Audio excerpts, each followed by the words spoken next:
Hey, everybody. How's it going? It's Friday night and the picture is blurry. Let's. I don't know why it does that. I have no idea. Hang on a second. Let's try some settings here. Uno momento, por favor.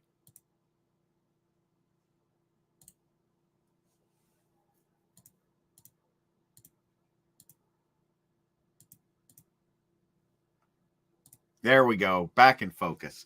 Hello, everybody. It is Friday, April the 15th, Easter Friday. I can't believe it. This is the third time we have done the LeBrain train on the Easter weekend. Oh my God. It is like deja vu all over again. All over again. I can't believe this is the third time we've done Easter weekend on the LeBrain train. Last Easter, we did two shows, actually. We did an interview with Max the Axe himself, and we also did an Easter special where we just did Easter reminiscing. A lot of good memories there about toys and gatherings. Can't believe I'm doing this again. But here we are. We are here on Easter Friday, Good Friday, 2022. Yes, for the third time. But let's have a good time, shall we?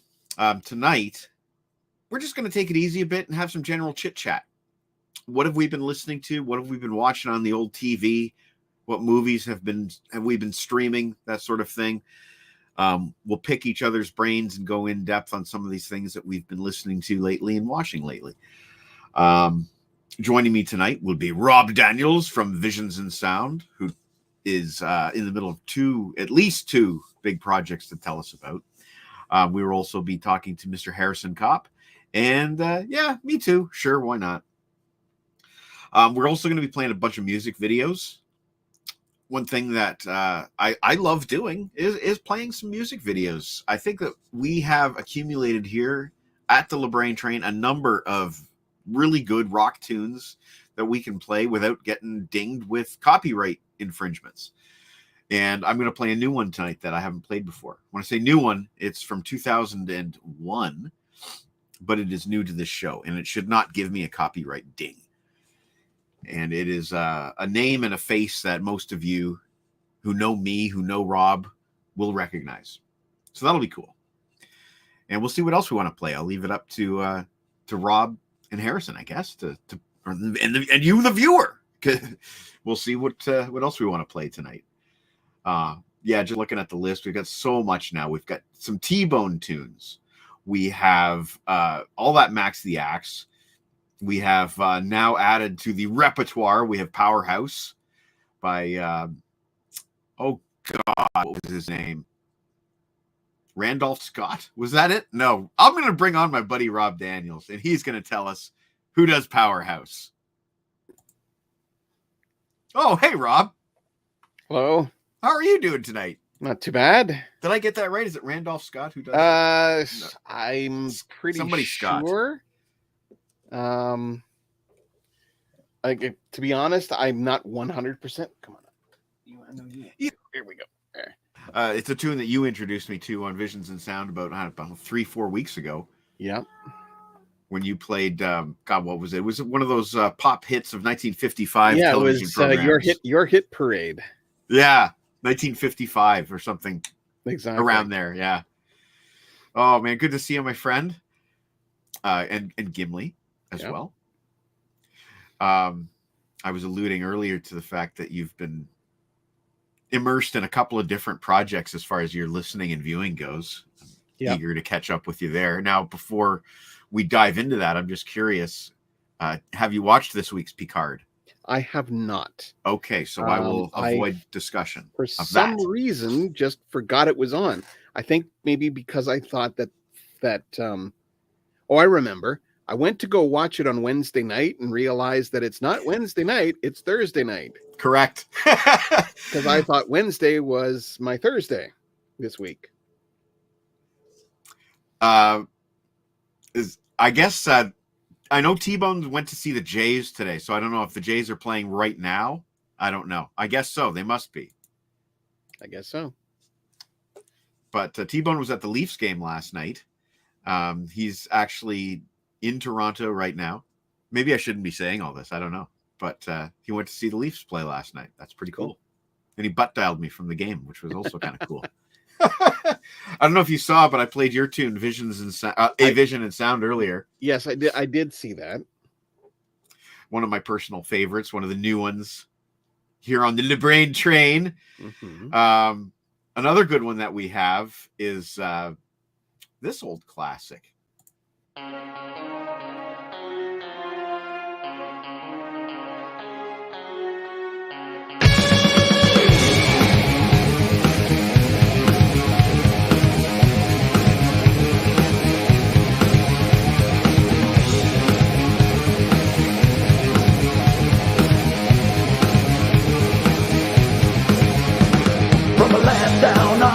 Comes a burning flame like a crack of thunder when you hear his name. So contrary, borderline insane, you can't look away. This is how we say happy birthday to the Mad Metal Man, to the Mad Metal Man. Heavy metal coursing through his veins, but he won't settle for the same old same. You try to sway him, but it's all in vain. He will never change. So this is how we say happy birthday to the Mad Metal Man. Hey, hey, hey.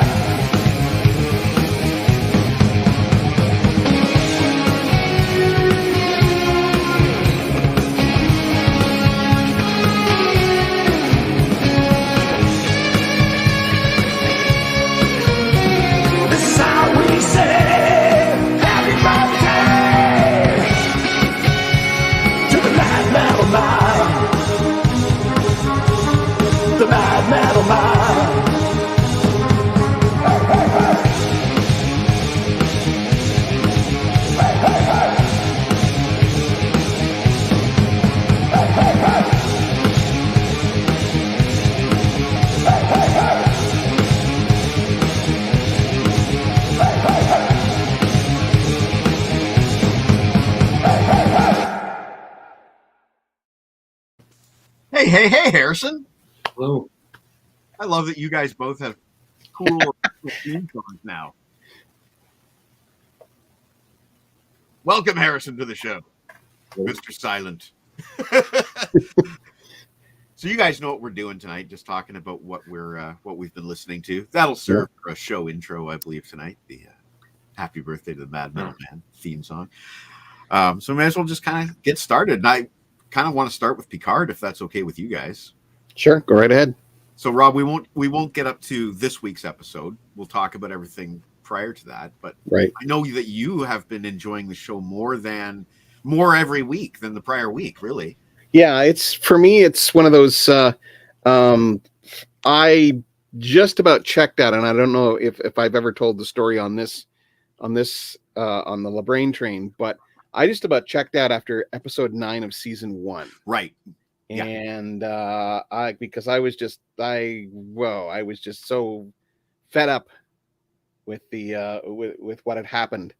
Now, you mentioned that on your show on Wednesday, and I went onto the Memory Alpha page to look up that episode, and I knew immediately which one it was, the first of the 2-part ending.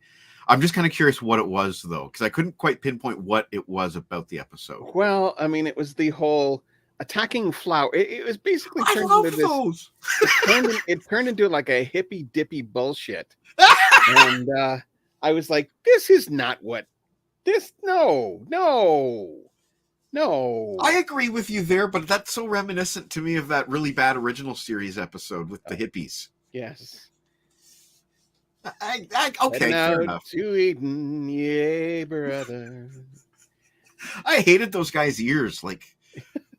Well, the thing was, and I'm sure that these are the projects that you've been mentioning, but I have been watching from the beginning. I watched the first series. Yeah, and you're done now. Yeah, I'm done. I've already passed the animated series, and I've done animated already. The animated are only half hours, but they did 2 seasons, didn't they? Yeah, and they're very quick. Okay. Like they did, like, I mean, half hour, yes, but 22 minutes. You can zap through like 4 episodes in a goodly amount of time without too much fatigue. Okay. I finished watching Motion Picture yesterday, and a mere 2 hours ago I finished watching Wrath of Khan. And that's good timing because my show tonight is celebrating the 40th anniversary of the Wrath of Khan. my personal favorite of the films, my personal favorite of the film soundtracks. Mm-hmm. My God, look at this. Mr. Judgmental. And hey, Kevin, how are you doing tonight? Wrath of Khan. Man can say shit. It's not against God. Hey, Data said shit in one of the films. When Star Trek was good, yeah. Indisputably good, I would say. I mean, because like Picard is not as bad this season as it was last year. There's still some stuff that's not making a heck of a lot of sense to me, and I don't want to discuss what happened in this particular last episode that didn't make sense to me. But there's other things I'm loving. Rios is getting a chance to be a character. Yeah. Jurati is really getting a chance to be a character, although I will tell you that we don't find out much about her situation in the next episode. So I'm not coming at you with any pre-knowledge of what's going on with Jurati, but I have my suspicions that we are done with Agnes Jurati as a character at this point. That's my theory. Ooh. I think that she's gone full Borg. That's just my opinion. Yeah. Well, I mean, the fact that she was singing Shadows of the Night. Yeah. Last week. By Pat Benatar. Yes. I personally feel that she is assimilated. That's my feeling. But I don't know that from anything that happened this week because they didn't get into it this week, really. Well, it would my guess it would be more of the Picard being getting him out of whatever, for lack of a better word, coma he's in. Right. It was the Nightmare on Elm Street version of Picard this week, where we're in his. Well, no, I shouldn't say that. There was some monster stuff, but James Callis. The episode name is Monsters. Yes. So yeah. But I don't mean it was like full on horror. It wasn't. But I wasn't particularly satisfied with how that went down. I will say James Callis, who played a character in this episode, was fantastic. Oh.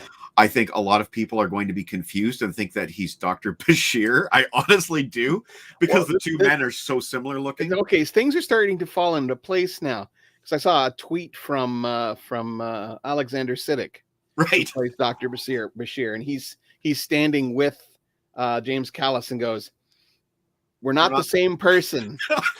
Look at the difference." It's true, though. They do look very similar. Like I was doing the AB thing today. If anything, Alexander Siddig has a more youthful face. But, man, James Callis was great. He was not at all like Dr. Baltar that we remember from Galactica. Right. I don't know. There's a lot of stuff that's getting on my nerves about Picard.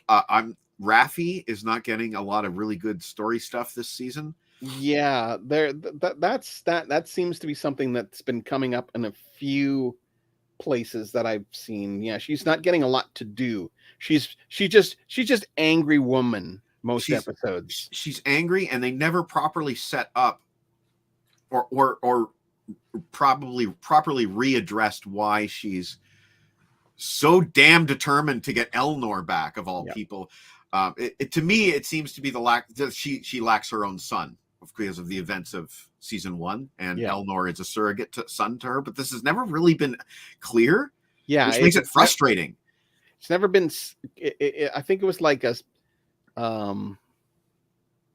maybe an offhanded scene in season 1, but I mean, there's never really been kind of the motivation isn't there. I think is maybe the acting term that they would use. Speaking of what we've been listening to today, I believe this is Jeff Scott Soto. Mr. John T. Snow is at a concert right now.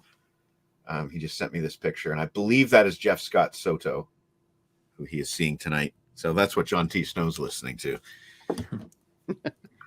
But I do like what they're doing with Rios.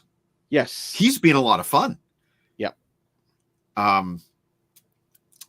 the rules of this particular time travel event that we're involved with, though, don't seem consistent. A lot of people have said, well, Picard and Guinan should know each other in the year 2024 because time travel in The Next Generation took Picard back to the Mark Twain period where he met Guinan for the first chronological time. Yes. But in my opinion, the current timeline that Picard and their crew found themselves in, the totalitarian timeline, those events never happened. So Picard and his crew have to redo or fix or whatever they have to do in order to reinstate that initial meeting between Picard and Guinan. But there's still a lot of stuff that's not really adding up. Why would she have a bar called 10 Forward? Yeah, centuries before there is such a 10 Forward is a location on the ship. Deck 10 forward, the front of the ship. And even Patrick Stewart's not aware of this because he said something in an interview like, oh, it's going to be wonderful to see how 10 Forward got its name. And it's like, that's not how it got its name, Patrick. And yes, that same Jeff Scott Soto. Yeah. I don't know if you picked up on those things. I did. I mean, as a Star Trek fan, you kind of sit there and go,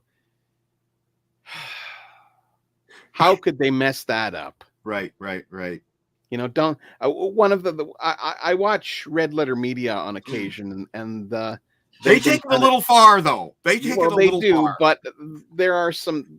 They were talking about episodes 4 and 5 of Picard, and basically the things that they're saying is that the producers aren't aware of the series that they're making. Right. And the history that goes into it. That's painful. And at least that's the feeling anyway. Now, I don't blame Patrick Stewart for not knowing the minutia of the show. That's up to geeks like us. But I think in Star Wars, they actually do things like utilize the Wikipedia pages and whatnot to try to get the canon right. And it doesn't seem that effort is being put into Star Trek. No. That's just my opinion.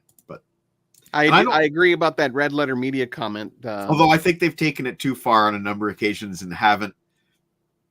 I know one of their big critiques of season 1 was that Picard felt like he needed to do this for Data, that Data was so important to him. And they argued that Data was never established as that important to him on the series. But in the movies, that was definitely established from First Contact onwards. There's a constant talk back and forth that there's TV series Picard and there's action hero movie Picard. Right. They're very and Kevin mentioned this yesterday. I believe it was yesterday we were talking. He doesn't care for the next gen movies. He likes the original films up to, I believe he said 4. I'm not sure where he stands on 6. But I missed Frank's statement there. Oh, I'll put it back up. Say? I think part of Guinan's species has a cosmic awareness, and this may also be an awareness of time as well. Can't recall the name of the episode of Next Generation, but the one with Enterprise B. He means yesterday's Enterprise. Yeah, the one with the episode where Tasha Yar was not supposed to be there, and she says something along the lines of, "You're dead." Yeah, you're not supposed to be here. Right, you're not supposed to be here. Mm-hmm. That was a great moment in a great episode. Oh yeah, the yesterday's Enterprise episode. There's some really great episodes, and yesterday's Enterprise is one of them. Absolutely. Yes. There's a number of Next Generation episodes from particularly the first 2 years that I would eject. But, from season 3 onwards, that becomes less and less the case. And there's more and more keepers. And everybody has their own keepers for different reasons, of course.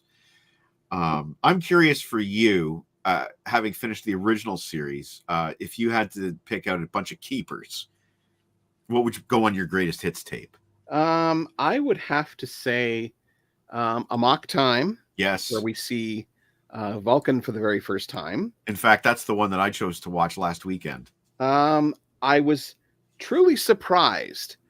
I used to think that this was a really hokey episode because of the how on the nose it was, but Let That Be Your Last Battlefield was another good one that I thought that Frank Gorshin really nailed the character Yes. as And well. for those who don't know what he means by on the nose, it's the one with the one half black face and the one half white face. Yes. Sometimes it And- has to be on the nose for people to get it. Yeah, that's the thing. There's those are the two main ones that stuck out to me. But everybody, I remember a lot of people talking about season 3 of Star Trek, the original series, being particularly bad for some reason. And I watched. There were only a couple of episodes where I really kind of went, Right. "This is bizarre," but it's the kernel of an idea, but it's not there. But for the most part, I did not come away with maybe the exception of Spock's brain as being the one episode. But even that one, as goofy as it was, had some moments in it where I was like, okay, I see where they were going with this. It just got off the rails. You know what part of that episode I really like? When Leonard McCoy uses the teaching machine, and he's like, "It's simple, Jim. A child could do it." Yeah. So good. But yeah, that's actually my mom's least favorite episode of the entire series. One of my dad's favorite episodes is in that season, which is the Melkotians, the gunfight at the OK Corral. Yes, that's a Spectre of the Gun. That one is. Triffids is something different. Yeah, Leonard. that's. I think you're talking about the Tribbles, perhaps. The Tribbles. Yes. That was what, season 2? Season 2. Yeah. And I gotta say, Rob, honestly, I think they actually managed to surpass Tribbles when they did the revisit on Deep Space Nine, because that's my go-to when I want to watch that episode. I go to the Deep Space Nine version. It's so good. Okay. I haven't seen that one in a while, but I just You'll get remember. I remember Cisco and Dax throwing Tribbles out of the aside, and they Yes. would cut back to Kirk being pelted by Tribbles. So Yes, yeah, yes. I thought, okay, that's a nice little callback. I also like Dax is getting a little bit romantic for the time period. Yeah. And she's getting a little bit too attached to it, and just Avery Brooks is acting in those scenes. He's like, "Let's go." And then she's all hot for Spock, I believe, if you recall. No, yeah, well, yes, that and McCoy. Oh yeah. She says, "I knew he was going to be a doctor. He had the hands of a surgeon," if I recall correctly. That's the line. But there's another scene where she's with Avery Brooks, and she's Spock and Kirk are over there, and she says, "Wow, check that out." And then Avery Brooks says, "Yes, Kirk was known as a ladies' man," and she goes, "Not Kirk, Spock." I just love that. I love Terry Farrell. She was great on that show, and it's unfortunate. And she got a really raw deal. Yeah. Out of that last, I think it was season 6 or season 7 of Deep Space Nine, right? Where she was very unceremoniously killed off. Yeah. And replaced immediately by Ezri Dax, which yeah, that was interesting. I can't remember the actress's name, but she was great too. Nicole Burr, I believe is her Burr. name. Yeah. Yeah. She was great. She did the best with what she had under extremely difficult circumstances. I would agree. That's true. He's talking about that moment in the More Troubles, More Tribbles, or whatever it was called. Yeah. Well, we do not talk about it with outsiders. Yeah. And I thought it was a great sidestep. I don't think she wanted to leave the show to do Becker. No. Don't worry. Sorry, we will get to Harrison. I'm just trekking out. I'm geeking out with my buddy Rob here. We'll get to Harrison. Don't you worry. Yeah. And Harrison, I know that Star Trek isn't exactly your forte, but if you wanted to just jump in with a "Live Long and Prosper," you're more than welcome. I'll wrap up the Trek talk because I like Pike. I like Pike too, man. Yeah, and are you speaking of Anson Mount, the one guy that's doing Strange New Worlds that was in season 2 of Discovery, or are you talking about the? I'm talking about the original series one. Oh, okay, the original series. The So one from Jeffrey Hunter. J.J. Abrams. Okay. So you meant the so yeah, so the Canadian the guy. Papers. Can't think of his name. Yeah, I Bruce can't either. Greenwood. Yeah, Bruce thank you. Greenwood, Bruce fantastic Greenwood. actor. Oh man, I was so happy with that casting, but also Anson Mount. Yeah. My dad, of course, introduced me to that character via the Menagerie in the original series. Right. Great Okay. stuff. Harrison. Hmm? Just something something that I had been doing some digging of my own, and I found this in a box of stuff. I think you'll be quite happy. I just need to get it to you now. Ah, yes. So, just got to find a way of getting it to you. So within, you know, like, are they letting packages through now into Australia? Max the Axe somehow managed to get something over here. So Okay, so Yeah, I don't think there's any issues. It just takes a long time. I shall Rob, try again. Yes. Give it to me, and I'll put together a care package for Harrison with some stuff in it. All right, because I've got two things that I need to get to you. Oh. Yep, I'll take care of the. I'll find something here to pack up and send to him. Maybe a reaction. As Harrison knows, I've got some doubles of some Iron Maiden Chase figures, so maybe I'll send you some reaction figures and some CDs and call it a package.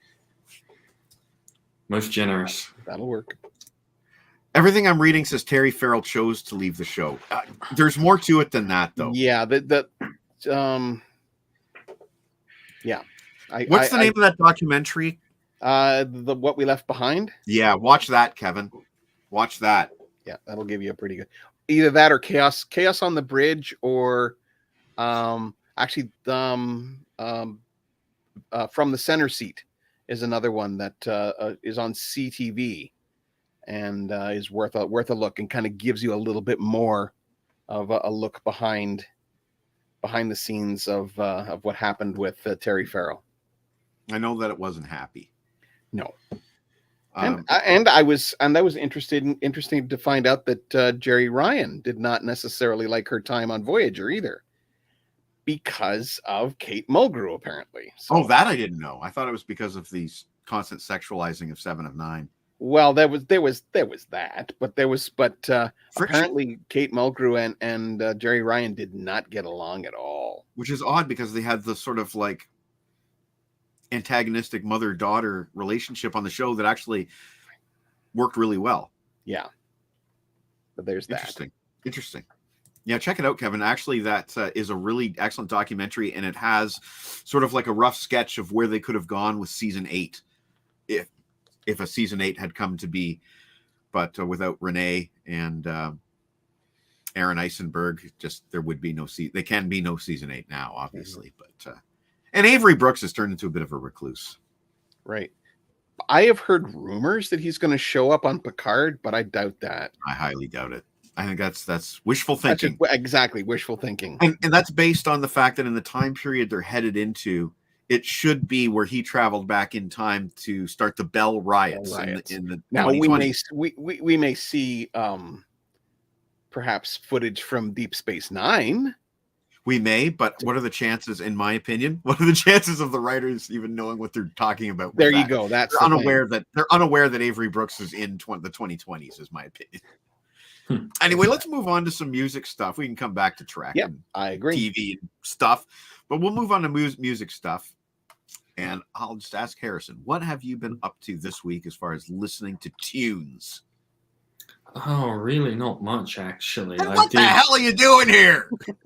I don't know. You asked me to be here. I did. I did Led Zeppelin 2.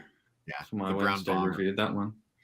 Yeah, I was actually quite surprised how well that one held up today. It's heavy. It's a good rock and solid album. And apparently there's a crazy vinyl version of it from a first pressing that's the desired version that's mixed even louder, heavier. You can look for that on YouTube, ladies and gentlemen, because I don't know. I just watched a video just like no vinyl version will ever be the desired version for me. Yeah, well, you're a CD guy, which is fine. Rob's a CD guy more or less, primarily. Primarily, I know you have the equipment to play vinyl. Yeah, I've got a turntable, but most of my collection is all CD.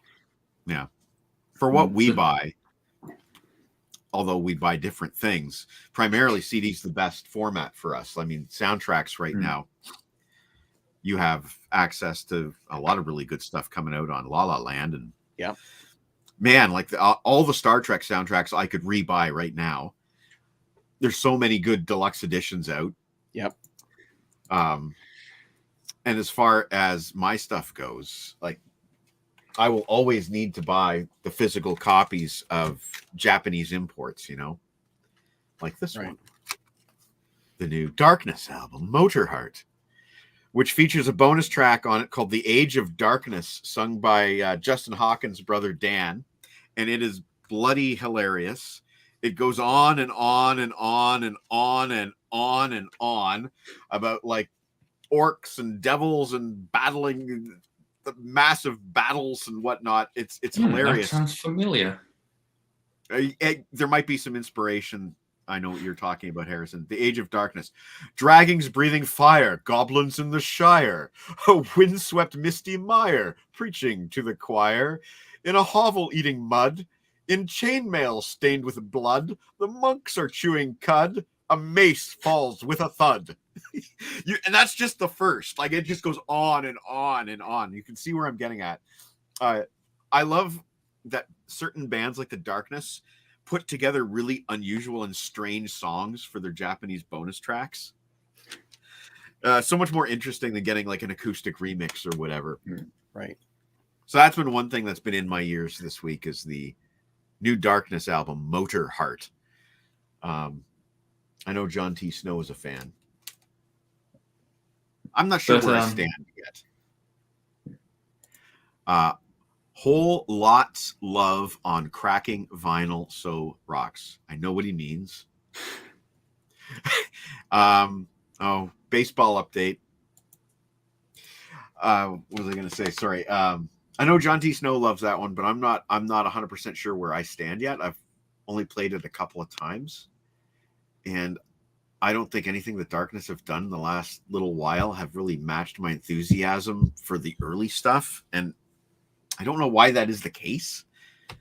It is hard for bands to live up to their earlier albums. That's a fact. But yeah, the Darkness, it's not that that's a bad album. It's not that anything they've done recently has really been bad. It's just, yes, T-Bone is at the Jays game tonight. Yes, we were just talking about that. Well, Kevin, if you got to take off, I have no problem with it. Anyway, I don't know if you guys listen to the Darkness or not, but that's just me. They haven't been making bad albums, but I just find they don't stick like the early things. Yeah, I unfortunately don't listen to the Darkness, and You've had this experience with other groups, though. Yeah. Lucky Yeah. T-Bone. Now, one album that I have been listening to a lot, that we're going to do something Rob loves to do, actually. We're going to do a depackaging here because I do have the new Ghost on. Screw you, Ladano. Screw you. Wait, Rob, do your voice. Do your voice. Yes, Do the yes, voice. yes, yes, dance, monkey, dance. Do the voice. Do the voice. Dance, monkey, dance. No, the unboxing voice. voice. Okay. Because I love. I've been listening to this a lot, but I have. unbox some Ghost. Oh boy. Ron, I'm gonna take out a knife and I'm gonna scratch the cellophane. I'm having a hard time. And I'm gonna- Come on. When There the we go. previously discussed package arrives here, I should save it for an unpackaging. That's a good idea, actually. That's a great idea. Ghost Impera. It's a tape. Look, everybody, that It's side a A, side tape. B. I don't know if you guys have noticed, but a lot of stuff is coming out on colored tapes these days as a gimmick. Yeah, I have noticed I that. try not to notice tapes. Now, It's hold on an just a interesting second. experience I'll be right opening up a J card again for the first time. Opening up a J card with the lyrics. There's something about J cards. They're just easier than CD cases. You don't have to flip through pages. True. There's something nice about this experience. I will say that, especially when you get to some of the bigger CD booklets, it can become difficult to get them out and in, and like the X Factor in particular, I have like it bends the outer cover because it's so big. Right. Yeah. And you can get some paper damage if you're trying to force it in there, Mm. But yeah, I think that's fun. Opening up a cassette and All right, speaking of cassettes, yeah. this This came into the radio station the other day, Okay, I'm going to zoom in. That looks cool. and it's a by all accounts, it looks like a cassette. It does. But the one thing that really got me was this. Ha ha! It is a USB key. And I was like, and they sent it in a cassette case and everything. I thought that was kind of cool. That is really, really cool. And wow, that's neat. Iron Maiden single from 1983. Ooh. I don't know what happened to all my singles. I have most of mine. I sold a whole bunch at a garage sale. I'm kicking myself for selling those things at garage sales. Yeah. Anyway, I've been playing this nonstop. It is still in my ears several weeks after release. There are at least 3 absolutely solid keepers on this. Spillways, Griftwood, and Watcher in the Sky. Those 3. Absolutely killer. If this was back in the olden days when you only picked 3 singles, those would be my 3. But I think there's already like 4 other singles or something. Okay. I have to ask, why back in the olden days would you only choose 3 singles? Well, that seemed to be the par for the course back then for a lot of bands. Seemed to do 3. Sometimes 2, but usually 3. Just seemed to be par for the course. Of course, Def Leppard's the exception. Bon Jovi, major exception. Well, we won't get into Bon Jovi. You know, I think it might have been the night that New Jersey came out, but I remember hanging out with you at Shipper's Place. This New Jersey would have been fall of 1988. I think you were in college by then, maybe. No, I didn't start college until 90. So were you co-oping?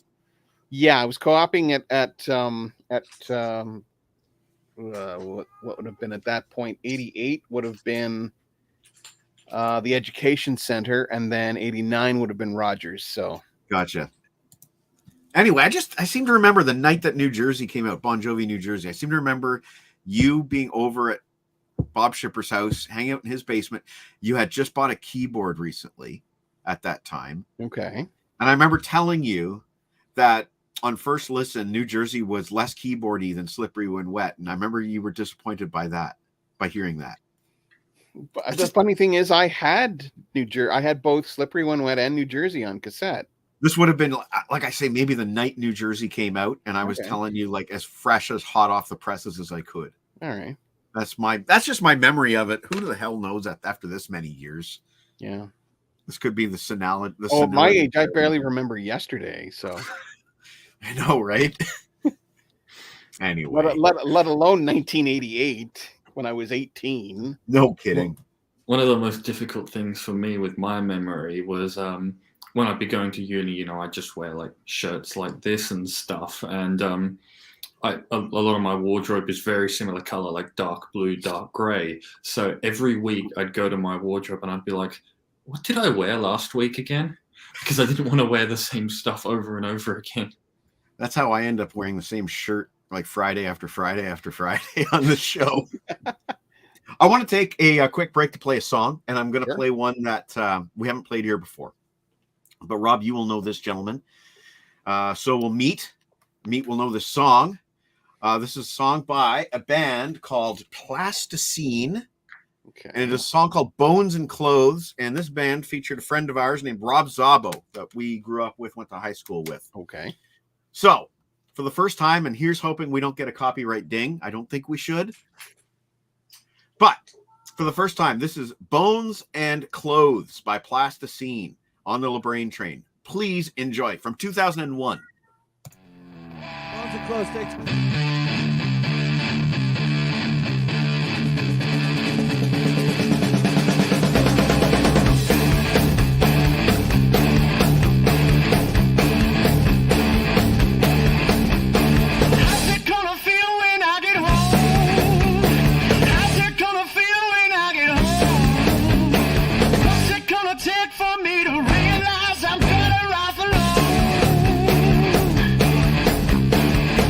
Gonna feel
Wow, did that ever kick ass?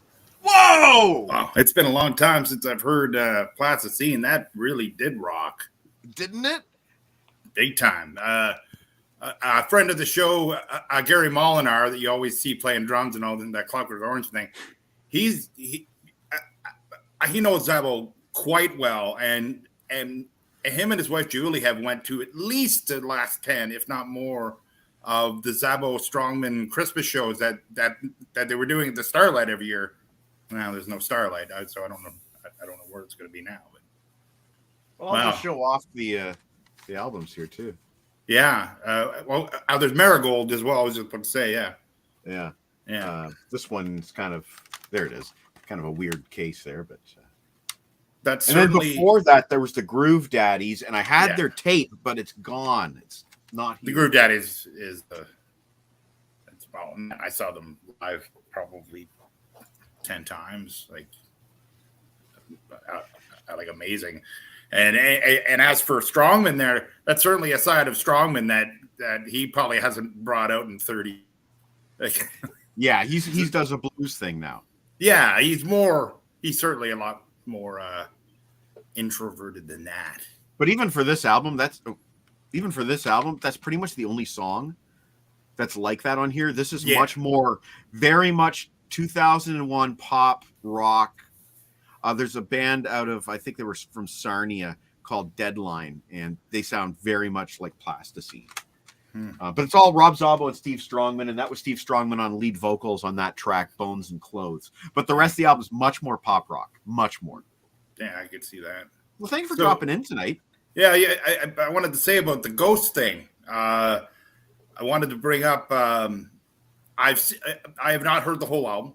I've only heard maybe half the album, maybe less. I do like what I've heard. The song "Spillways." Yeah, I love it. To me, it's like the best song that Bon Jovi ever did. Yeah, right. Exactly. It sounds like Runaway. very to much. me. And I've always liked that song. I mean, not a lot after that. That's not much considering that's their first album. But yeah, it really has and it's just really done well. And they were starting to do that already. Dance Macabre was and kind of in that vein, and they're doing it well. So I got nothing bad to say about that. But they're still not necessarily my cup of tea anymore. But good stuff. Yeah, you for you, it's the law of diminishing returns. You start with the debut album and kind of diminishing enjoyment from that point forward, right? Yeah. I'm sure that if I really listen to the whole album, to the whole new album, I probably really like it because my tastes have changed. I don't necessarily love metal anymore. I like it a lot, so it's not about the metal thing, but yeah, no, it's good stuff. Well, good stuff. Again, thank you for coming by tonight. Yeah, it's been an interesting one. This week, I was exposed to COVID last weekend, and I've been expecting to get some symptoms. Haven't gotten any. I've done 2 tests now. Nothing. I don't know what's going on. So You sound fine. Yeah, no, I feel fine. My dad's definitely been exposed to COVID. No symptoms. Nothing. Yeah, no. All negative tests. We don't know what's going on.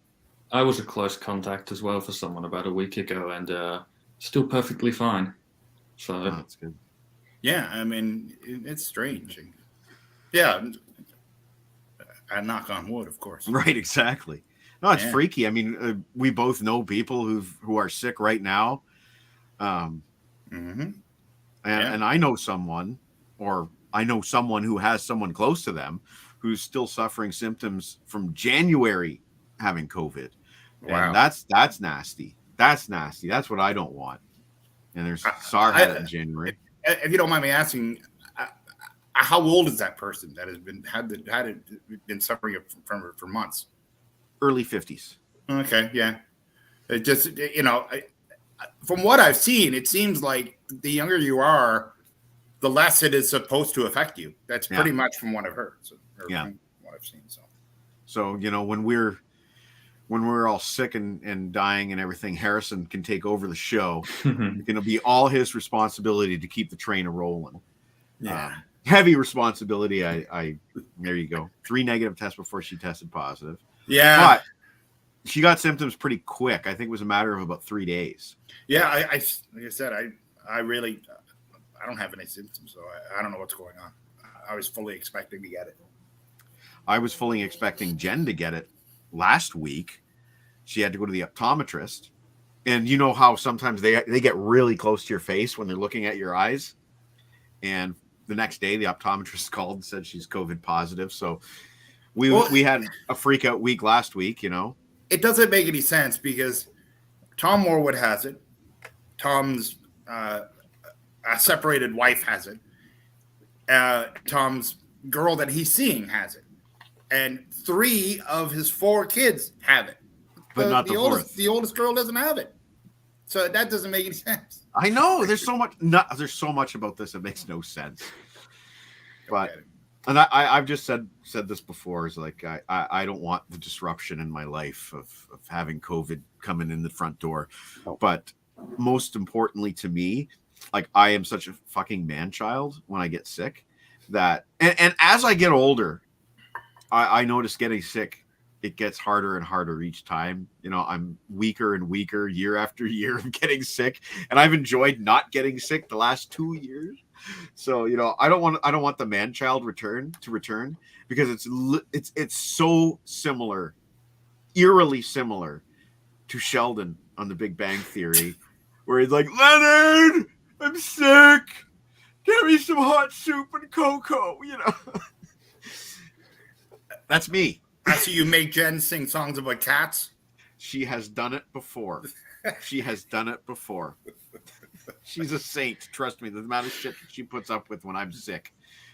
Anyway, enough COVID talk. So, I wanted to say, like, you were saying about TV shows and stuff. Yeah. Like, the second half of April is packed full of TV shows coming up. Like on the 18th on Monday, a Better Call Saul goes into its last season. Yeah. Then one of my favorite shows in a long time, Barry, with Bill Hader and Henry Winkler. That has its 3rd season on April 24th, and then Ozark. That has its final 8 episodes on April 29th. So it's just like a lot of stuff coming up. Well, more up my speed. We have currently ongoing. We're on episode 3 of Moon Knight, starring Oscar Isaac and Ethan Hawke, which has been awesome so far. Okay. We have also starting in May, we have Obi-Wan, which I may or may not watch. We'll see. And, of course you're watching me. I don't want to, but Oh no, he's been shitting on it a bit lately. Doesn't matter. He's going to watch it. And I'm actually more excited about Ms. Marvel. I want to see Ms. Marvel. That looks really fun by the trailers. Oh, and Stranger Things. Yeah, Stranger. So there's a lot coming in May. Yeah, and Stranger Things is doing the same thing that Better Call Saul is doing, because Better Call Saul is going like 8 episodes and then a break, and then a month later they're doing another 8. That's the same thing that Stranger Things is doing. I really dug that Stranger Things trailer with the really inventive use of Worlds Apart by Journey. That was wicked. As soon as I saw the trailer, I messaged Tim Derling because he's such a huge Journey fan. I'm like, you got to see the trailer for Stranger Things and how they used Worlds Apart. And he emailed me back or texted me back. He's like, oh my God, that was awesome. He's a big Stranger Things fan as well. Look at that. Yeah. Look at that. Oh, really? Really? Yeah. All 3 of them. All 3 of them. The dark horse of the 3 is Barry, because people don't know it as much. That show is absolutely a joy. It's just so well done. I couldn't recommend that more. There's a character in that I can't even remember his name, but he's this bald guy that plays this a Chechnyan kind of criminal but he's just funny, silly. It's incredible. He's stretching. I was just stretching. He's stretching. Why don't we take that as a cue to return the conversation to Harrison for a moment? Oh, do we need to do that? Well, I don't know. Well, then we'll take that's a pass to Rob. Then we'll go back to Rob. Rob, you're also in. We shall take the Harrison stretch. Take the Harrison stretch. Rob, you were in the middle of your soundtracks project where you're listening to everything from A to Z. Well, And I know you're still in the hardly in A's. the middle, but No, because you're still in the A's. yeah. Actually, I am at well, the last soundtrack I listened to was Atlantis: The Lost Empire, and so that's 163. Yeah, 162. Wow. And I have Of You don't want to know. 4,800 plus. That's just the soundtracks. That's just the soundtracks. So yeah, okay.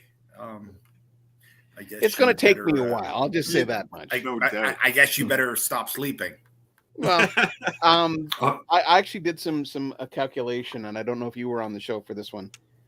If I was to listen to every soundtrack I have 24 hours a day, 7 days a week, it would still take me almost 5 months to listen to everything.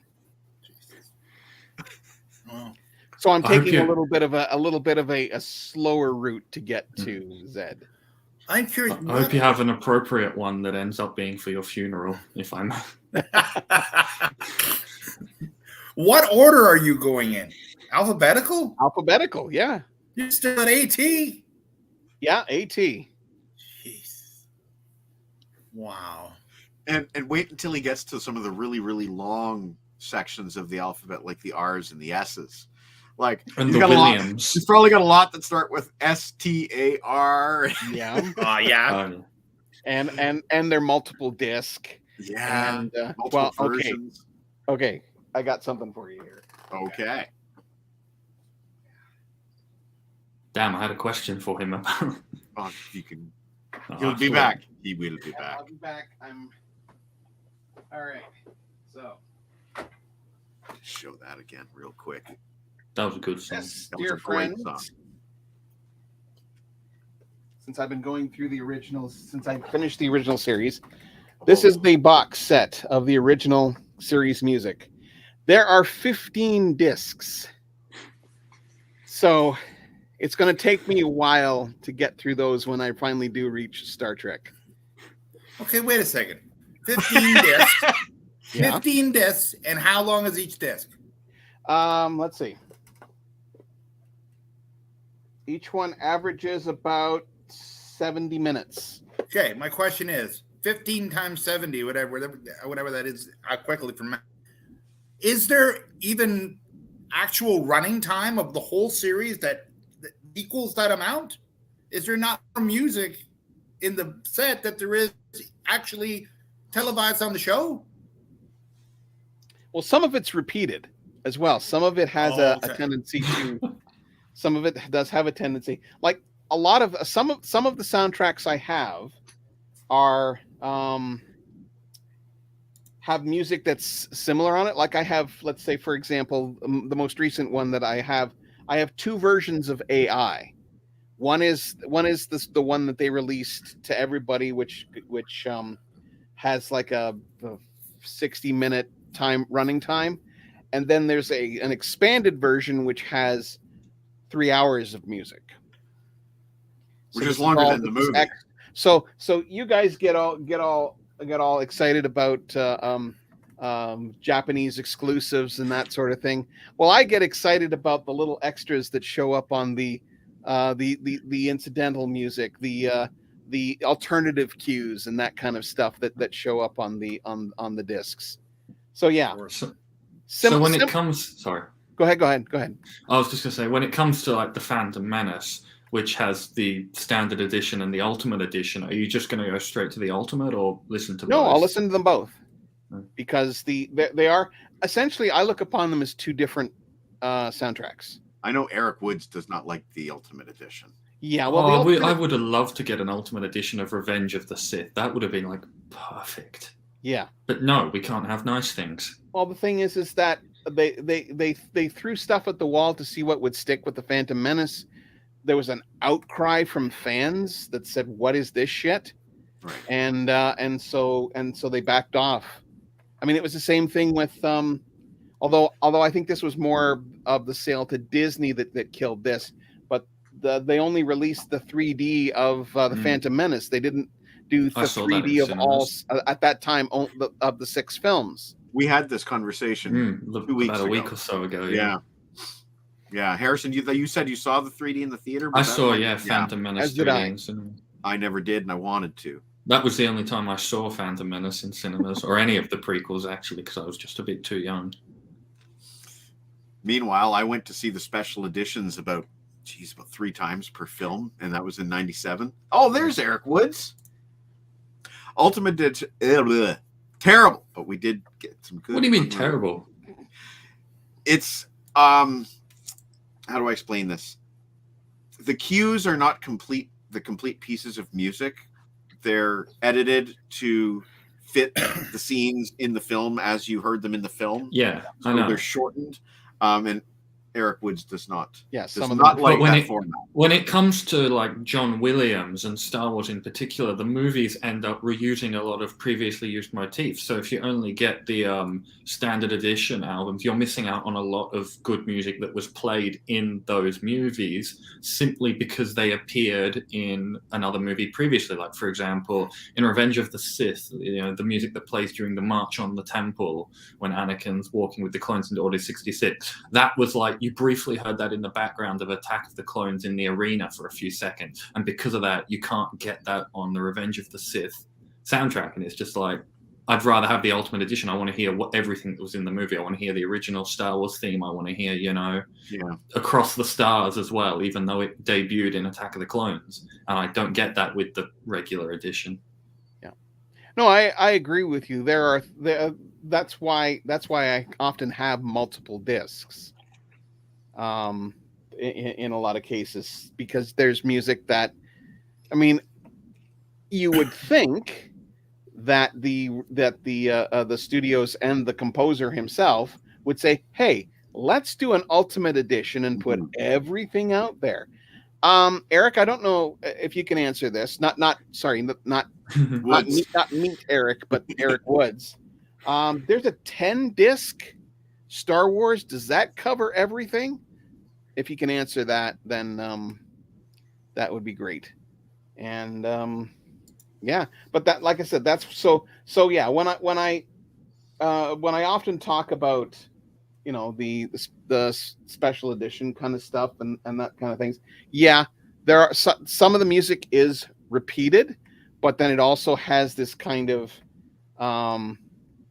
it actually says in the liner notes, this piece of music was used in this episode as well, or they won't include it in this in the episode because it was included in a previous episode or something along that line. I mean, the fight music from Amok Time, you'd know it, hear it, was used a couple of times. Jim Carrey in The Cable Guy. Yep. Same thing. The arena scene, the Black Knight versus Matthew Broderick. Yeah. And they're even fighting with the same weapons, the Lurpa. The Lurpa.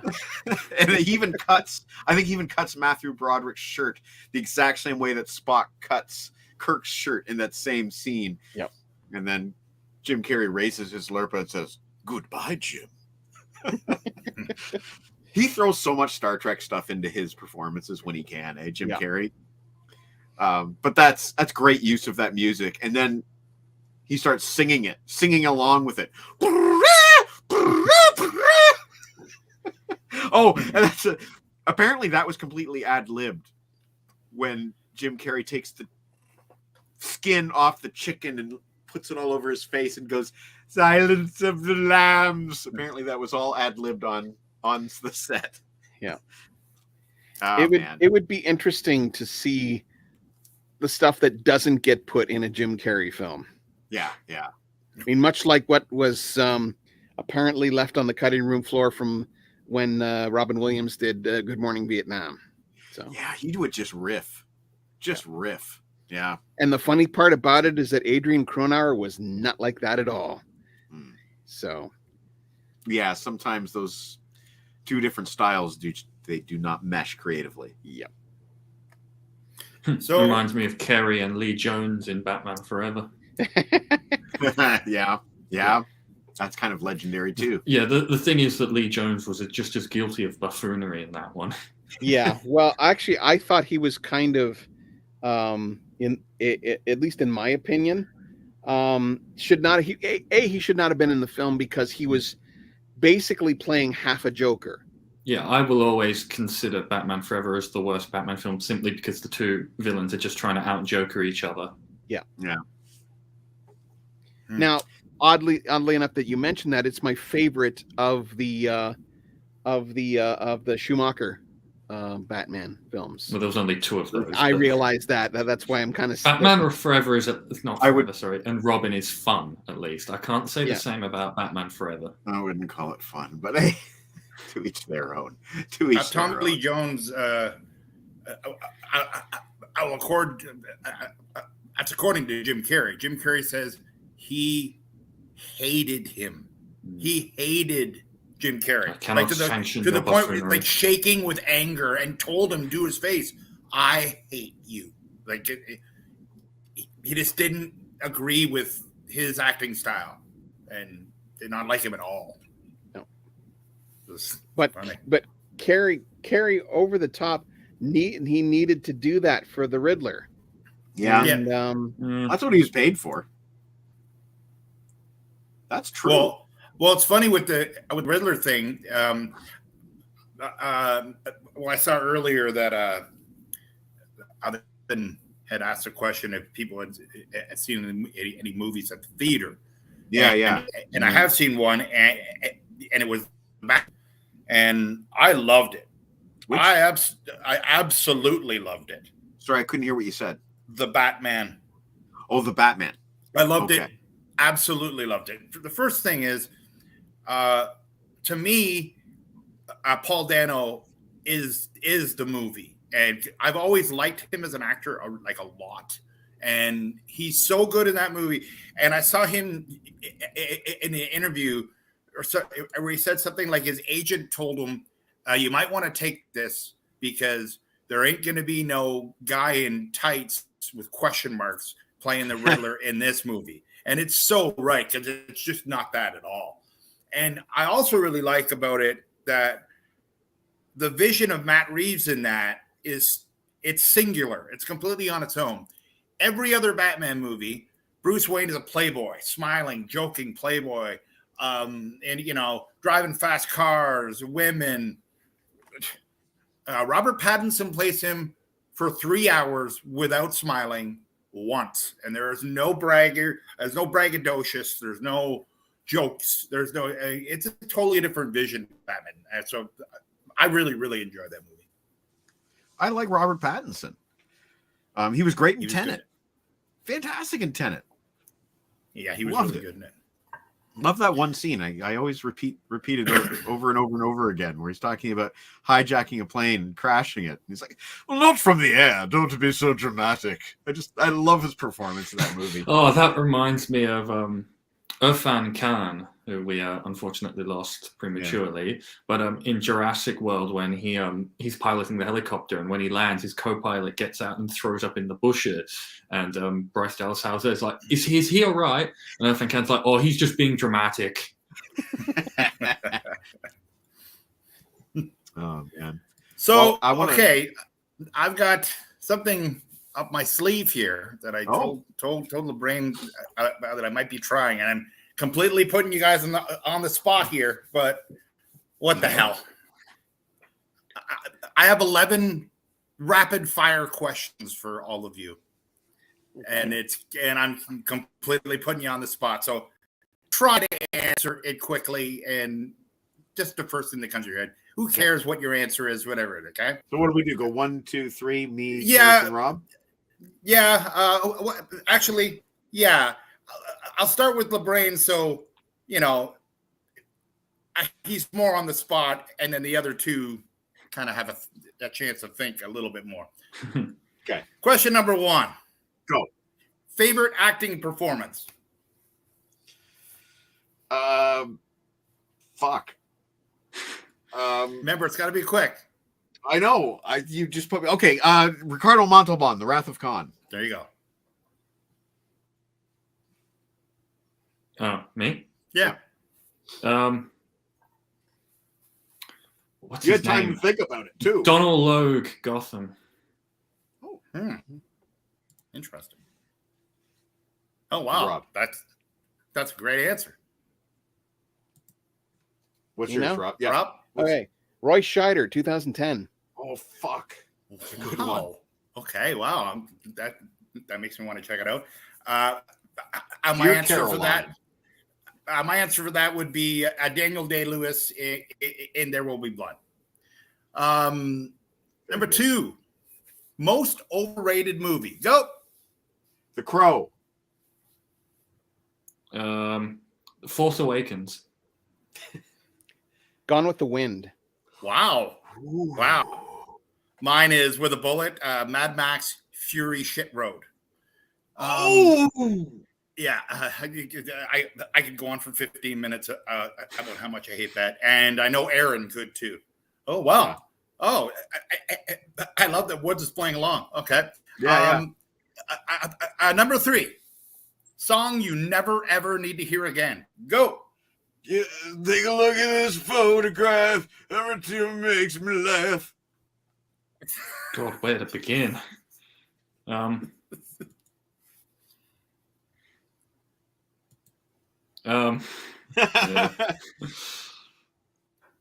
I don't want to. I'm trying to think of like the song to say that won't like because all the You're songs running out that are of time. You're all running the songs out that of are time. popping into my head are like the Brain Train related ones, and I'm like, I don't No, want to say I'm that. not going there. No, songs Come on, man. You got to War Pigs. people like that you just War can't Pigs. hear anymore. There you go. War Pigs.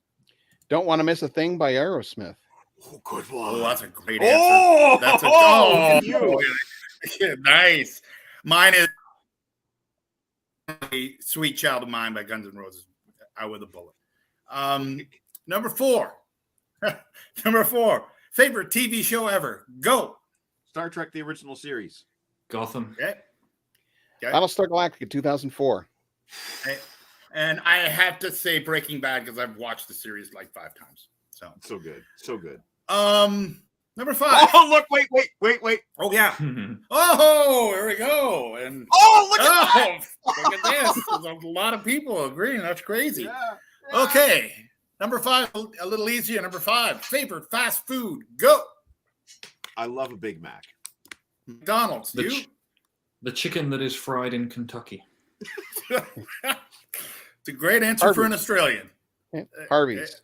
Oh, good one, Rob. I'd probably have to say Subway. Okay. Wait, look. Oh, there you go. Ta-da! Okay. Number 6, most beautiful female celebrity. Go. Elizabeth Hurley. Okay. Played the 5th. Plead the fifth. Okay.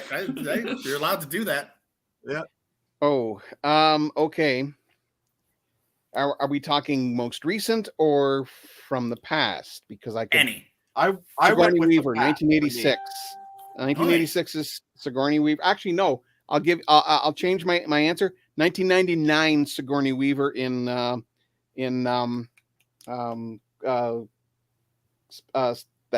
that space one that she did, Galaxy Quest. Oh yeah. She was great. She was Okay. great. Mine would be mine would be Liv Tyler. Everything from the Aerosmith videos, young to the Lord of the Rings stuff. Liv Tyler is. Can I change my answer? Okay. Jennifer Lawrence. Yeah. I'm surprised you didn't say it. She's the more. first time. She's more my thing. Oh yeah. Number 7. Favorite music video ever. Ugh. You know what? That's a tough question, but you want me to be quick, and the only one that's coming to mind right now is Lenny Kravitz, "Believe," the one that looks like 2001: A Space Odyssey. I do genuinely love that video. It's probably not my number one, but it's the first one that's coming to mind. Good answer. Ooh, there's a good one right there. Good answer. Yeah, a couple thrillers. Okay, Harrison. Sabotage. I only watch live music videos, really. So that's, I don't know, Live After Death. I know that's a series of videos, but That's fair. Yeah, sure, that works. actually, I'll get you one from Visions of the Beast. Fear of the Dark live at Donington. Good one. I Drove All Night, Cyndi Lauper. Oh, that's a good one. Oh, look at Chris Buss. Look at that. Did Woods answer Woods, yeah, thriller. this one? Oh yeah, that's right. Mine, to be honest, the first thing that comes to mind is one of the first videos I ever saw, which is "Women in Uniform" by Iron Maiden. I loved that video. It was like the first thing, and it's always stuck with me as there. Okay, number 8, favorite book ever. Go. Arthur C. Clarke, 2001: A Space Odyssey. A lot of stuff is recurring tonight. Matthew Stover's novelization of Star Wars Revenge of the Sith. Okay. Wow. Okay. William Shatner's Star Trek V, the only book I've ever written or wrote. The only book I've ever read twice in one day. Wow. Wait a second. Can you pause? He didn't write the novelization. He did. He did? I think he did. Twice in one day. Twice in one day. I finished it and then reread it. It was for some reason it stuck with me. Well, Chris Starr is tongue massively in cheek. Mine was already said by Mr. Peddle. Stephen King has really affected me, and it's probably the only book that's over 1,000 pages that I've read twice, not in one day, more like 2 years. You know, I've read a lot of Stephen King, and I've never read it. And it's the only Stephen King book that I ever read twice. That's for sure. Okay, number 9. Sorry, that sounded like a Meatloaf title. Sorry to interrupt. I've read a lot of Stephen King, but I've never read it. That is funny. That is funny. Good one, Harrison. Nice. Number 9. Favorite cartoon kids show ever. Go. Kids show. Well, I mean, it could have been like when you were a kid. It could be when Well, you're it just means I can't say American Dad, which is my favorite cartoon, because that's not a kids show. No. Flintstones. There you go. The 2003 Teenage Mutant Ninja Turtles TV show. Wow. Rocket Robin Hood. Wow. I hated that show. I loved it. I hated that and the Hercules show. They were clearly made by the same people and the same voices, and it just it just bugged me. Yeah. Rob. Oh, the book Star Trek V, The novelization. the novelization. Wow. I wonder if he's being serious with that. He probably is because it's that gripping if you're really into it. Look at these answers. You know, guys that are like maybe 2-3 years younger than me, they really have these fond memories of the real Ghostbusters that I was just a bit too old for at that time. Well, I have an answer that hasn't been said by anyone, but they're all going to remember it, or at least the older people like me. Battle of the Planets. Oh yeah, Keop and what was it? Seven Keop Zark Tiny, 7. Tiny or Zoltan, or Mark, whatever. Jason, Tiny, Kia, Princess. That's right. Seven Zark 7. Yeah. Zoltar. I couldn't stop watching it. I used to ride my bike and pretend I was one of the characters. Right, because the bikes that came out of the there were like pontoons on the sides of the wings that the bikes would, and there was a car that would come out. Mark had a jet. A jet would separate. Jason had the race car. Keop had this pod kind of thing. Princess had the motorcycle, and Tiny flew the main ship. Right, Tiny was the big guy, which was there you We go. ate a lot of space burgers. Number 10. Yep. Favorite T-Bone song. Go. Cinco de Listo. That's the truth. Okay. I mean, it's hard to say, but let's go with Balls of Steel because I don't want to say ODP. You know. this company. But it lyrically ODP. Look at Chris Czar going for a deep cut there. Wow. I'm with Harris. Balls of Steel. Wow. Wow. My favorite. I'd be self-serving if I said Vision and Sound, Same. but I honestly think Balls of Steel. It really, in my opinion, hits Deke precisely. Yeah. Because literally he asked these guys. Yeah. Just approach, like, he's got Martin Popoff on next week. And even I have trouble asking Martin Popoff, and I've had him on twice. My favorite would be the one you played tonight. The Mad Metal Man song. To me, I like the riffing. I like everything. I like the hey, and I like the kind of Jimi Hendrix inspired Happy Birthday lead. That's almost like I just think it's really well done. That's my favorite. And the last, just want to say though, Dar's the only one who picked Community, which is a great pick. Yeah. Oh wait! Look at that. Oh no, I forgot about Community. That's a good one. Yeah, a Community is a good one. And the last question, like I said, these were all just kind of off the cuff, so I didn't do any more than just the 11. But number 11, favorite album cover ever. Go. My mind is taking me to Iron Maiden. Somewhere in time. Iron Maiden again. Virtual 11. What the fuck, man? Of course it is. Of course. Oh my god. There's a good I love one. ZZ Top's Afterburner That's too. a I'll great give that an answer, honorable by the way. mention. And look at that. That was my number 2 right there. I would say Boston's first album. Yeah. With the flying guitars. Oh yeah. There's a lot of people that looked at that album for many years and never even realized that there's a guitar on it. Yeah, it only becomes sometimes for most people more obvious on the following albums. Yeah. Now, my answer, I want to say Kiss Unmasked, but it's not really a piece of work. So I'm going to actually say yes, Drama. So now I have to look that one up. It's just Roger Dean doing his great stuff. He's got there's so many to choose from Roger Dean, but many Yes albums, and yeah. Okay, got it. We're just gonna put on the screen real quick. Hey, blah blah blah. Like, and now thinking about it, like, there's probably several better album covers that he does, but yeah, Gimli's on the front there. It's 3 Gimlis. And it looks like steppe style rice farming with icebergs. Because why not? It's different. Yeah, different. There's a lot better ones probably, but yeah, there. That actually worked out pretty fun. good. Yeah, I like that Thanks, people man. were playing along at home. That was really, really cool. Yeah, that was great. Thank you. I can't believe 3 people all at once said Breaking Bad. Me and Eric Woods and Dar.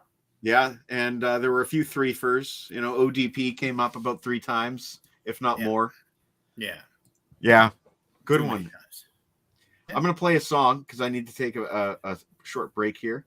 And I'm gonna get going, but thanks, I'm gonna go watch the baseball game. And it's true, like you're gonna. It's gonna be weird times for the next month, especially here at this show, because like Leafs are going to the playoffs, Raptors are starting the playoffs, Jays are rolling. Like, are you gonna have to be patient with that? Yeah.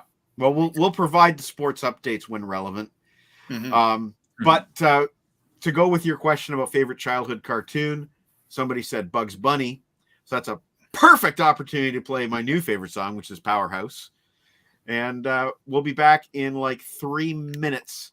Good to talk to you guys all. Oh, and by the way, I want that fucking shirt. This one? Yeah, that's awesome. Aaron. Love that shirt. Well, then take it off Classy. my back this summer at Sausage Fest. Yeah, I should. You should. Please All wear right. just that shirt then.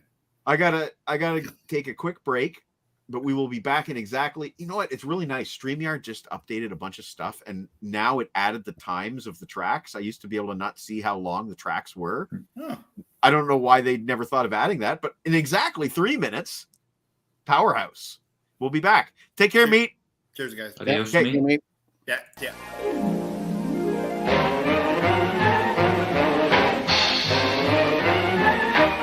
Time for a Richard Hudnut Extra. Here's Raymond Scott with the quintet in a dynamic version of his own composition, Powerhouse.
Oh, I truly love that piece of music. Thanks, Rob, for introducing that one to us. Yeah, no problem. It's one of those things that, it's been in our lives for so long, but I never heard the whole thing until your show, more than likely anyway. Mm-hmm. That one's been in my ears a lot lately. So on this final stretch before we go out, let's just finish off what we've been listening to. Harrison, you've been absolutely no help in that regard. Yeah. Well, I did want to bring up just recently, Transformers Legacy Motormaster was The revealed. toy. Yeah. And thus also the frame for what Menasor is going to look like as well. So I will announce that I will collect this particular set. I do have Combiner Wars Menasor, but for anyone who's aware of Combiner Wars, as good as that series was for the time, bringing combiners back into Transformers, Menasor was the worst of the combiners. The legs were never able to quite balance him correctly. Yeah, a lot of the combiners were really floppy from Combiner Wars.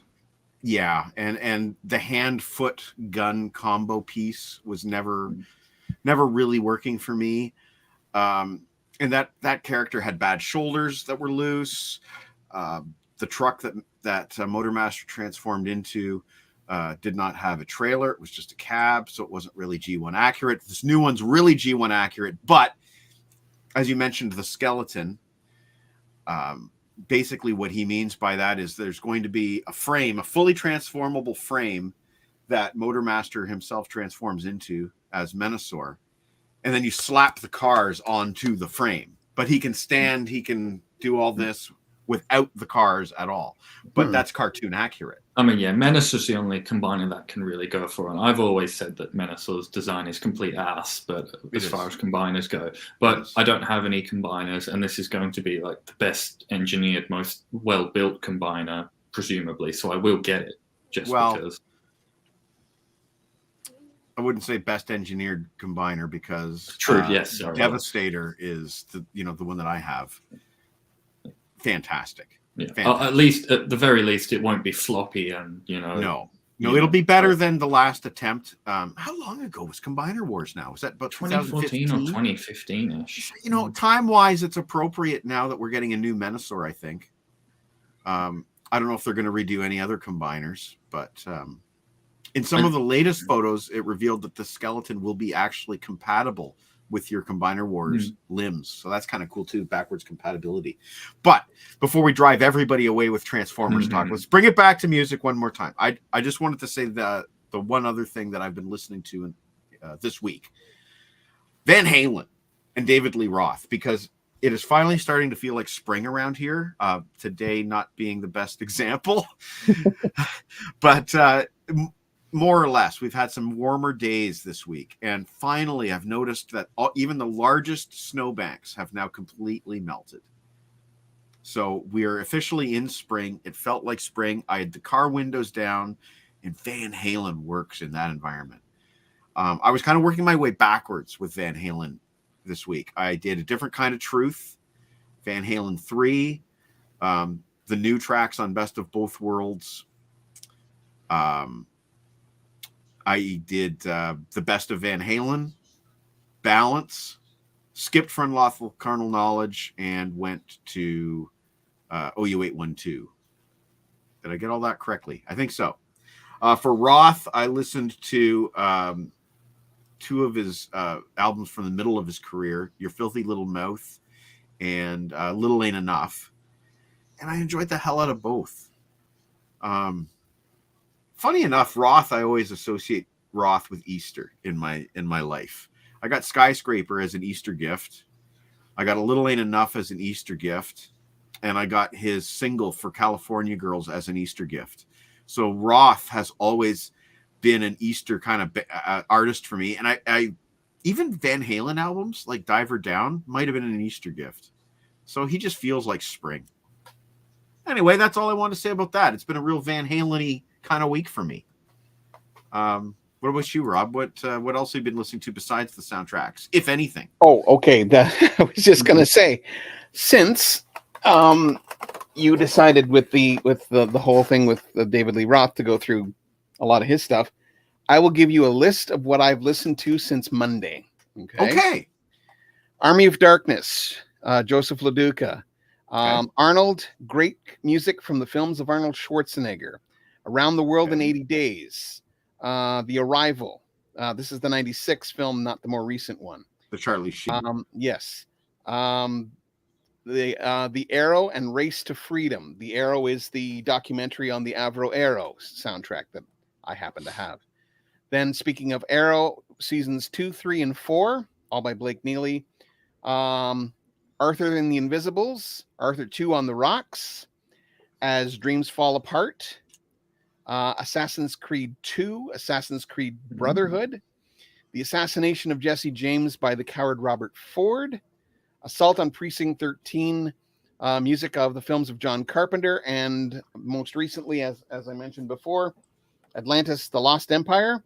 And that's my week, but it's not over yet, as I will be probably listening to stuff tomorrow as well. So nothing off the beaten track of the soundtrack project. Not really. No. A lot of my off the beaten path comes in my commute to work, which is a playlist that I have in my phone that I basically just put in and hit random, and away it goes. Nice. You know, I mean, there's been some White Lions, some Cyndi Lauper, some Chicago, Johnny Cash, a little bit of stuff like that in the playlist. But yeah, nothing of any like major. I didn't do the deep dive that you did with David Lee Roth and Van Halen, but you know, I've been, like I said, I've been doing a lot of going through my soundtrack stuff, but then, like I said, on my commute to work, which is like 10 minutes, I'll go through a few songs here and there on my Amazon Music playlist. Cool. On the topic of Assassin's Creed, do you know if it's possible to get Black Flag on CD? Yeah, I haven't seen it, but I know it's listed on CD. Uh-huh. So if I see it and I happen to grab it, and I can grab a second one, then I will pick one up for you as well, if that turns out. But yes, Black Flag is available on CD. I'll Great. coordinate the mail. Another one for the Grail list. Well, I had a blast tonight, guys. I wasn't sure exactly what the plan was because it was an impromptu decision to do this. Right. We were supposed to open the cottage this weekend, but as we saw during the show, my mom's got COVID, and my dad probably has COVID, but doesn't seem to have any symptoms, which some people seem to be that way, which is just keep hoping that the situation remains. So anyway, I asked around, and you guys were willing to come and hang out tonight. And Hey, no you. problem. And thanks, Meat Man, for that really fun rapid fire 11 questions. I very much enjoyed that and would like to do that again in another loosely formatted show. We'll go out on a song. I don't know what I'll let you guys pick. But Rob, again, we're going to do the Wrath of Khan on Visions and Sound tonight at midnight. Yeah, and Jason Drury is going to be a part of the group tonight. So, or just sorry, the group, just me, him, and I are going to be talking that about is it. technically a group, I suppose. Yes, but two. I will say again, that is my favorite Trek and my absolute favorite Trek soundtrack. I remember as a kid being, there it is. I was blown away by that soundtrack, the battle theme. Oh yeah. And it was so different from a lot of what we were used to hearing in Star Trek. Yeah. A little bit more traditional military sounding as far as that kind of film goes. So but that was in the first film too, I think, right? Yeah. No, this one. You're right about James Horner having a more militaristic sound to his scoring. Soundtrack's still available on physical form on La La Land Records if you want to pick it up. No doubt, expanded and deluxe. Yep. Yeah, might have to place an order. Anyway, thanks again, guys, for joining. Happy Easter to all of you. Yeah, happy Easter. We'll be hunkered down here with no family to visit, but you know what? It's not the first time we've done that. Nope. So any thoughts on what you guys want to hear as the outgoing song tonight? I think it has to be Balls of Steel, really. Balls of Steel? I agree. Also, you know what? Balls of Steel. I'm gonna do a twofer because everybody seemed to like Bones and Clothes by Plasticine as well. So we're gonna do Balls of Steel and then Bones and Clothes by Plasticine. And as I work my way through my CD collection, I'll see if I can get some more songs up by Rob Zabo and Steve Strongman. This is their other project, Marigold, that we were talking about tonight. But Bones and Clothes was very different for that band. That's why I chose it. It's the kind of thing that I knew would appeal to the crowd that watches this show. Well, thanks again, guys. We will go out on, where is it? I've got so many songs. Where the hell is Balls of Steel? There it is. Okay. Balls of Steel. Thanks, guys. And see you next week on Saturday at noon for Polychuck, the Polychuck interview. That's next week at noon on Saturday. There will be no Friday show. All right. Thanks a lot. This is Balls Adios. of Steel by T-Bone Erickson. Thank you, Bye. Harrison. Thank you, Rob. All right. Well, his blood runs cold and he doesn't feel many legends told of his balls of steel. You better listen up.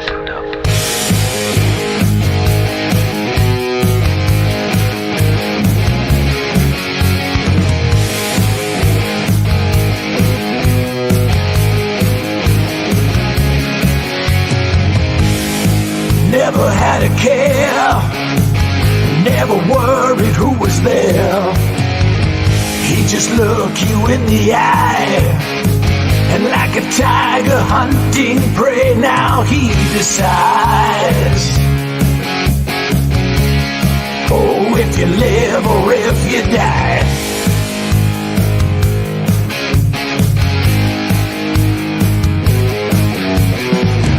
You try to run, but there's no place to hide. Well, his blood runs cold and it doesn't feel many legends told of his balls of steel. Bigger than a freaking Ferris wheel. Now you've been warned, he's got balls of steel.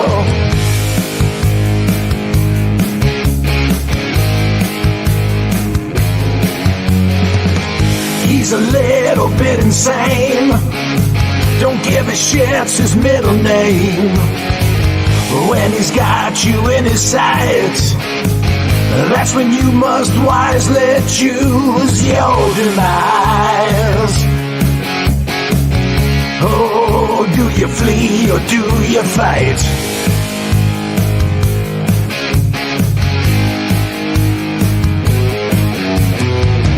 But you won't have much time before he strikes, because his blood runs cold and it doesn't feel many legends told of his balls of steel. Bigger than a freaking Ferris wheel. Now you've been warned, he's got balls of steel.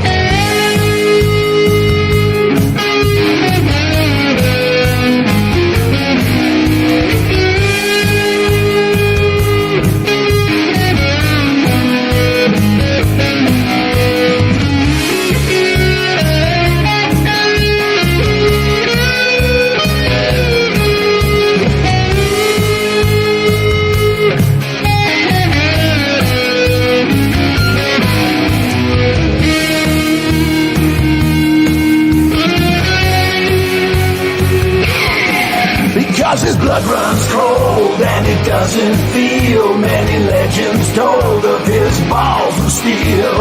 Bigger than a freaking Ferris wheel. Now you've been warned, he's got balls of steel. He's coming to collect, so you better kneel. Show your respect for his balls of steel. They play a tune like a glockenspiel. Nothing he can't do with his balls of steel. His blood runs cold and it doesn't feel many legends told of his balls of steel. Bigger than a freaking Ferris wheel. Now you've been warned, he's got balls of steel.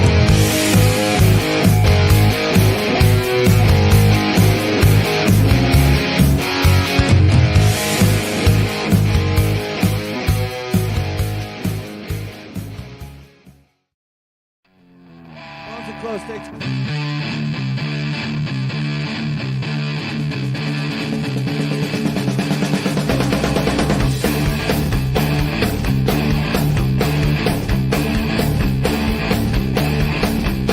How's it gonna feel when I get home? How's it gonna feel when I get home? What's it gonna take for me to realize I'm better off alone? How's it gonna feel when I get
It's it for me to